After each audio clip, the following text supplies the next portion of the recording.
37. I was grateful that it wasn't quite as cold as I was expecting it to be this morning when I walked outside. I was not ready for that just yet. Yeah, well, you just wait for tomorrow morning. It's going to be steps. Yeah, that's right. We're easing into it a little bit. That doesn't always happen here in Georgia. Right. Usually it just kind of is like the snap of a finger, and it goes from very warm to very cold. And we were pretty warm yesterday. Take a look at the almanac from yesterday. We topped out at 73 degrees. Quite a jump from where we should be this time of year. We should be in the upper 50s. And now, of course, we're going to go from, in true central Georgia fashion, several degrees above average to several degrees below average. And that is thanks to cold air that is currently starting to make its way in behind a cold front that brought us all of the rain and storms yesterday evening. Hopefully the timing of that was perfect for all of you getting ready to maybe head to bed. I know for Caitlin and I, the storms rolled through in the evening just in time for bedtime. Always makes it a little bit nice. It's the nature's noisemaker. You don't have to have one of those extra ones that sit by your bed. Now, high pressure is going to filter in behind it. That's going to do a couple of things for us.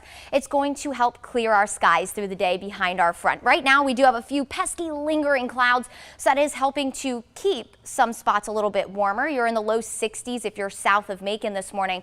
But notice all of that cold air that is going to make its way into the forecast.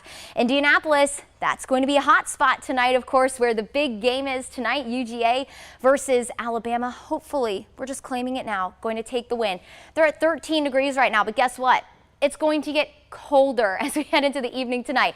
So, Marv, I'm not sure if you're awake right now, if you are watching, but if you do watch this forecast later, please tell me you have a very thick coat, because temperatures in Indianapolis tonight are supposed to head into the single digits, not just the teens, but the single digits. Here at home, that cold air just hasn't quite filtered in, but there is plenty on the way, and we will stay pretty seasonable as we go through this week. So again, average high temperature around 59 with a morning in the 30s, and we'll stay just about there as we head through this work week. Right now, you're looking live on top of the fairgrounds in Perry. We're at 52 degrees, northwest wind at 14 miles per hour. So as you're getting ready to head out the door like these folks here on 75, be sure you have both hands on the steering wheel, as we are going to stay breezy through the morning into the afternoon. We'll experience northwest wind about 5 to 15 today, with gusts as high as 20 to maybe 25. We could have an isolated gust that high.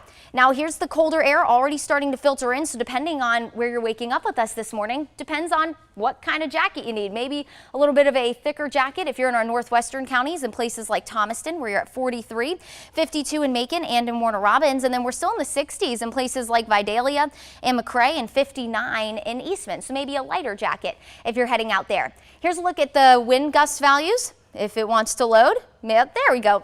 It's taking a little time to wake up to this morning. It's a Monday. I get it. Anywhere between calm to upwards of 14 miles per hour. And again, like I mentioned, we could see wind gusts, or experience wind gusts, I should say, upwards of 20. It's back to school for all of you students. I know everyone is back to the books now after winter break. It is going to be a chilly morning at the bus, and then clouds will decrease through the day. So by your recess hour, it'll be wonderful, chilly, but breezy with a lot of sunshine. And to send you home today, temperatures will be in the mid 50s. If you're planning on heading out tonight and watching the big game tonight, here's a look at the forecast for it. It will be chilly by 8 o'clock. We'll be in the 40s, and we'll stay in the 40s for most of the game. But heading home tonight, temperatures will be in the 30s, so you'll probably want to pack a thicker coat to watch the big game tonight. Now, as we go through the week, high pressure is going to stay in control. There'll be a disturbance that'll roll off the coast. That could offer us a little extra cloud cover as we head into Wednesday. But with high pressure in control, that'll kick off a little bit of a warming trend. I say warm pretty lightly. We'll stay in the 50s all week long. Mid 50s today, waking up in the 20s and 30s the next several mornings, with highs in the mid to maybe some upper 50s. Our next rain chance could be on the way come Saturday.